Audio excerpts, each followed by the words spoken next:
with Jamal Adams, that would be, I presume, putting Jaquiski Tartt in such a deal, because I have a hard time seeing all three of those guys coexisting. And we know Adams is... Or trading him somewhere else, yes. Right. So it seemed like it was a little hot and heavy there for a while. Is that something that you could actually see happening, or are the Jets and Adams just posturing that they're kind of having a similar situation to a Kittle? It's just being a little bit nastier and social mediaized? Like, I don't know. I don't feel like we're in the same spot we were at 2 weeks ago with this situation, and it doesn't feel like he's actually ever going to get traded. The way I look at it is the Jets are in a terrible position. Their best player wants out, and everyone in the league knows that they're weak.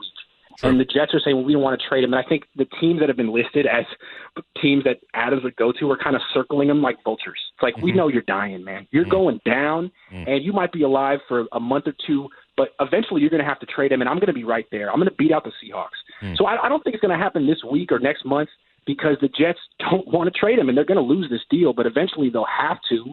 And I think the Niners are, well, I've heard that the Niners are already interested. They're doing their due diligence because the Seahawks are too, and it's an arms race. And if the Seahawks get this guy, that's bad news for the 49ers. I mean, this guy is so good that he could kind of tip the balance of power in the NFC. So you have to be at least interested, the way they were with Khalil Mack, because this guy's serious.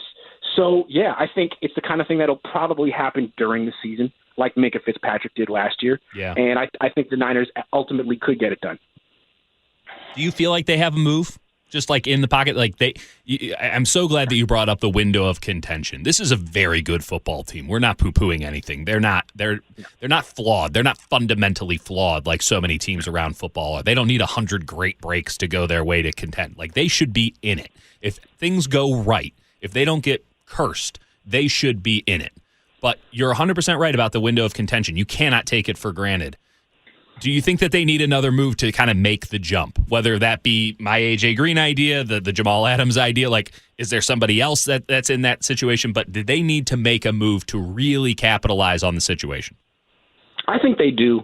I mean, they've played Patrick Mahomes twice now, and they've lost by 11 both times. I think this Chiefs team is really good. And if the Niners feel like this is their revenge tour and they want to put it all on the line for one more run, well, I still think they're worse than the Chiefs. Okay. Because although Mahomes is going to be very expensive down the line and he'll cut into their salary cap, he's still cheap. And that team is still loaded. And I don't think they've gotten worse. I think the Niners may have. You could say that they're about the same as last year, but they did lose some key guys. So I don't think they've positioned themselves. How can they tell themselves if they face the Chiefs again in the Super Bowl that they'll beat them? Or if they face the Ravens in the Super Bowl, they'll beat them. They lost to the Ravens last year. I think they need one more move. And if it's Green or Adams, great. That could put them over the top.